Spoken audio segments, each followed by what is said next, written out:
Today, I'd like to discuss one of the many ways you can extend the capabilities of your Fluke digital multimeter.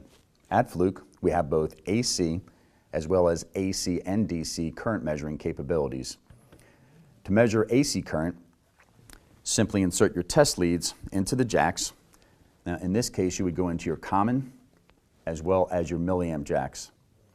Then set your meter to measure on milliamps. When you're measuring AC and DC, it's a little different setup.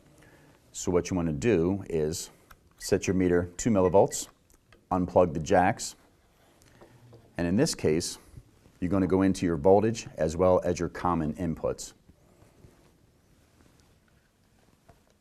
Now you want to be able to use your zero offset, which is critical when measuring DC current. Simply by moving this dial, you're changing the zero setting on your digital multimeter. At Fluke, we have, again, the AC and DC current clamps, just one of the many ways you can extend the capabilities of your digital multimeter.